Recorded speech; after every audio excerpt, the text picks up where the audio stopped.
விநாயகர் சதுர்த்தின்னு சொல்லிட்டு 3 நாள் அந்த ஒவ்வொரு ஊர்லேயும் பார்த்தீங்கன்னா 3 நாள் ஒரே பாட்டு, இந்த விநாயகர் பாட்டுன்னு சொல்லிட்டு அப்போ 3 நாளாக யாரும் இந்த வீடுகளில் உள்ள பக்கத்து வீடுகளில் உள்ள யாருமே படிக்க வேண்டிய அவசியமே இல்லையா? அது மாதிரி தான் வந்து ஏதாவது ஒரு இந்த மாதிரி விழாக்கள் பார்த்திங்கன்னா பெரும்பாலும் வந்து இந்த மத விழாக்களை வந்து கட்டுப்படுத்தணும். இது ரொம்ப மிகப்பெரிய இடையூறாக இருக்குது. ஒரு அமைதியாக இருக்க முடியல, காலங்காத்தாலே பாட்டை போட்டு விட்டுட்டுறாங்க. பக்கத்தில் யாரும் படிக்க வேண்டிய அவசியமே இல்லையா? அப்போ படிக்கிற பசங்க தேர்வு இப்போ பார்த்திங்கன்னா காலாண்டு தேர்வு நடந்துகிட்ருக்கு மாணவர்களுக்கு. இவங்க என்ன பண்ணுறாங்கன்னா 3 நாளாக ஒரே பாட்டு கும்மாளம் போட்டுட்ருக்காங்க.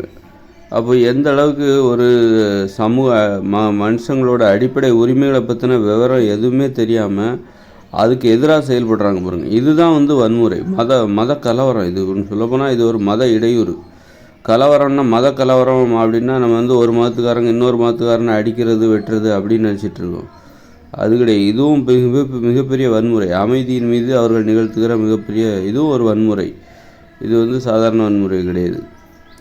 ஒரு படிக்க முடியல, யாராலையும் எதுவுமே காலங்காத்தால் இந்த பாட்டை கேட்குறது தான் பெரிய பின்னணியில் கூட உங்களுக்கு அந்த பாட்டு கேட்டுக்கிட்டு தான் இருக்கும். கவனித்து பாருங்கள். 3 நாளாக பார்த்தீங்கன்னா ஒரே ஒலிபெருக்கில் ஒரே பாடல், இந்த சாமி பாட்டாக போட்டுக்கிட்டு இருக்காங்க. இந்த அளவுக்கு இடையூறு செய்கிற அந்த மனப்பான்மை பிறகு பாருங்கள். இதெல்லாம் வந்து அதனால தான் வந்து நாடு வந்து முன்னேறாமல் போயிட்டுருக்கு. பிறருக்கு இடையூறு செய்தால் என்னாகும்? இப்போ ஒருத்தருக்கு போய் இடையூறு செய்தால் கண்டிப்பாக அவங்க கோபத்துக்கு நாம் ஆளாகும், அப்படி தானே? அப்போ நம்ம தைரியமாக இருக்க முடியாது, நம்ம பயந்துடும். அவங்க கோபப்படுற மாதிரி நம்ம நடந்துக்கிட்டால் நம்ம பயப்பட வேண்டிய அவசியம் கண்டிப்பாக வந்துடுது. நம்முடைய செயல்பாடு அது காரணமாக இருக்குது. அப்போ இது போன்ற இடையூறுகள் நிரம்பிய ஒரு சமூகத்தில் அங்குள்ள மக்கள் தைரியமானவங்களாகவே இருக்க முடியாது, பயந்தாங்கொழிகளாக தான் இருப்பாங்க. அறியாமையின் காரணமாக பிறர் இடையூறு செய்து கொண்டு வாழ்ந்து கொண்டிருக்கிற ஒரு மக்களிடம் எப்படி தைரியம் இருக்க முடியும்? தைரியங்கிறது வந்து அது நம்மக்கிட்ட இருக்குது, எல்லாத்தையுமே இருக்குது. அதை பாதுகாக்கணும். பிறருக்கு இடையூறு செய்யும்போது அது நம்மக்கிட்ட இருக்கிற தைரியம் வீணாக போயிடும். நம்மக்கிட்ட ஒவ்வொருத்தட்டையும் தைரியங்கிறது வந்து இயற்கையாகவே கொடுக்கப்பட்டிருக்கு. தைரியம், கோபம் எல்லாம் இயற்கையாகவே கொடுக்கப்பட்டிருக்கு, வீரம் எல்லாமே. இவங்க வந்து அறியாமையின் காரணமாக பிறருக்கு செய்கிற இடையூறினால் அந்த தைரியம்லாம் குறைஞ்சிக்கிட்டே போகும். அவங்களுக்கே தெரியாது, கோழைகளாக மாறிவிடுவார்கள். ஆனால் நம்மக்கிட்ட இருக்கிற தைரியத்தை நாம் பாதுகாக்கணும். இயற்கையாகவே நம்மக்கிட்ட இருக்கிற தைரியத்தை நாம் பாதுகாக்கணுன்னாக்கா பிறருக்கு இடையூறு செய்யாமல் வாழ பழகுவதன் மூலமாக மட்டும்தான் நம்மக்கிட்ட இருக்கிற தைரியம் பத்திரமா இருக்கும், மேலும் மேலும் வளரும். இந்த மாதிரி வந்து அறியாமையின் காரணமாக இது பற்றிலாம் யோசிக்காமல் அந்த சினிமா பாட்டை போட்டு 3 நாளாக வந்து விநாயகர் சதுர்த்தின்ற பேரில் 3 நாளாக ஒரே அந்த சாமி பாட்டையாக போட்டுக்கிட்டு இருக்காங்க. யாருமே இது இன்றைக்கோட முடியுமா இல்லை நாளைக்கும் தொடருமான்னு தெரில, 4வது நாளாக நாளைக்கும் தொடருமான்னு தெரில. சுத்துப்பட்டில் இருக்கிறவங்க வந்து இப்போ வந்து காலாண்டு தேர்வு நடந்துகிட்ருக்கு. நிறைய நுழைவுத் தேர்வுக்காக படிச்சுட்டு இருப்பாங்க. ஒவ்வொருத்தருக்கும் தனிப்பட்ட முறையில் வேலைகள் இருக்கும். அதெல்லாம் இடையூறு செய்கிற மாதிரி. ஏன் பாட்டெல்லாம் இந்த காலத்தில் அவங்க கேட்டுக்க மாட்டாங்களா? ஒவ்வொரு வீட்லேயும் மொபைல் ஃபோன் இருக்குது, டிவி இருக்குது, எல்லாமே இருக்குது. இந்த காலத்துலேயும் எப்படி இருக்காங்க, அந்த காலத்தில் எப்படி இருந்தாங்களோ அதே மாதிரி இந்த காலத்துலேயும் இருக்காங்க. எவ்வளோ செலவு பண்ணி மற்றவங்கள இடையூறு செய்கிறாங்க பாருங்கள். இந்த ரேடியோலாம் போடுறதுக்கு ஏகப்பட்ட செலவு. 3 நாளாக ரேடியோ போடுறாங்கன்னா எவ்வளோ செலவு பாருங்கள். அதுக்கு வந்து இவ்வளோ செலவு பண்ணி மற்றவங்கள இடையூறு செய்கிறாங்க, மற்றவங்கள வளர்ச்சிக்கு தடையாக இருக்காங்க பாருங்கள். மதம் என்பது அப்படி தான். மதம் எப்படின்னா, மதம் என்பது பிறருடைய வளர்ச்சிக்கு மிக தடையாக இருக்கும் என்பதற்கு இதுவும் ஒரு உதாரணம். ஏகப்பட்ட உதாரணம் சொல்லலாம், அதில் இதுவும் ஒரு உதாரணம். அதனால் இதுதான் நாகரிகம். பிறருக்கு இடையூறு செய்யாமல் இருக்க வேண்டும், அதுதான் நாகரிகம். பிறருக்கு இடையூறு செஞ்சால் நீங்கள் பயந்துருவீங்க, ஏன்னா மற்றவங்களோட கோபத்துக்கு ஆளாகுவீங்க. அப்போ நீங்கள் ஆட்டோமேட்டிக்காக நீங்கள் பயந்துருவீங்க, ஏன்னா தப்பு உங்கள் மேலே இருக்குது.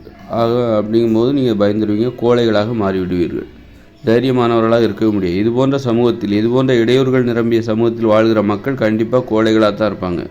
தைரியமானவர்களாகவோ வீரமானவர்களாகவோ இருக்க வாய்ப்பே கிடையாது. சிந்திப்பதற்கு அமைதியான சூழல் தேவை. அமைதியான சூழல் இருந்தால் தான் சிந்திக்க முடியும்.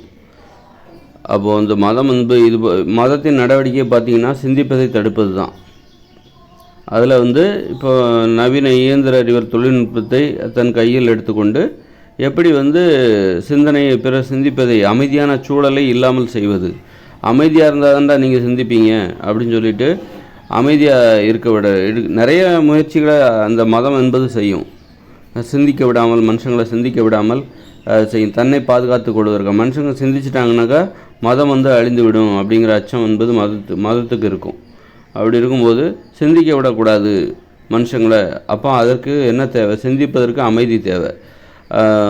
அப்படிங்கும்போது தான் அந்த அமைதி இல்லாமல் செய்ய வேண்டும். சிந்தனையின் மீது அவர்கள் கவனம் போய்விடக்கூடாது, அவர்களை கவனத்தை திசை திருப்ப வேண்டும் அப்படின்னு சொல்லிட்டு தான் இப்போ இந்த ஒலிபெருக்கில் நிறைய பாட்டெல்லாம் போட்டுக்கிட்டே இருக்காங்களா. விநாயகர் சதுர்த்தி, மார்கழி மாதம், கார்த்திகை மாதம், அந்த மாதம் இந்த மாதம்னு சொல்லிட்டு ஆரம்பிச்சிருவாங்க. ஒவ்வொரு வருஷமும் ஆரம்பித்து பாட்டு போடுறதெல்லாம் இல்லைன்னா அந்த சிந்திக்கிற சூழ்நிலையை இல்லாமல் செய்து கவனத்தை திசை திருப்புறது. அதன் மூலம் இங்கு இந்த சூழலில் அமைதி இல்லாமலும் மக்களுக்கு அறிவு இல்லாமலும் அறியாமையை வளர்த்து அதன் மூலம் மதமானது தன்னை பாதுகாத்து கொள்கிறது. அதனால் மதத்துக்கு தெரியும் தன்னை எப்படி பாதுகாத்துக்கணும், தனக்கு எதிரானது எது அப்படின்னு சொல்லிட்டு மதத்தை வந்து நிர்வகிக்கிறாங்கள்ல அந்த மட சாம்பிராணிகளுக்கு தெரியும். கண்டிப்பாக அவங்க இந்த மாதிரி வேலைகள் தான் அவங்களுக்கு தான் இப்படிப்பட்ட சிந்தனைகள்லாம் வரும். இந்த மாதிரியெல்லாம் பண்ணணும், அந்த மாதிரியெல்லாம் பண்ணணும் அப்படின்னு சொல்லிட்டு. அதில் மத சுதந்திரம்ங்கிறது மதத்தை ஒழிக்க முடியாது இந்த இயந்திர அறிவியல் உலகில் அப்படின்னா அந்த மதத்தை வந்து கட்டுப்படுத்தியாவது வைக்கணும். உனக்கு எடுக்கிற மாதிரி பாட்டு வச்சுக்கோ, வெளியில் மற்றவங்களுக்கு இடையூறு இல்லாமல் உன்னுடைய மத சுதந்திரத்தை கடைபிடித்துக்கொள் அப்படிங்கிற அளவுக்காவது இங்கே சட்டம் நடைமுறைப்படுத்தப்பட வேண்டும்.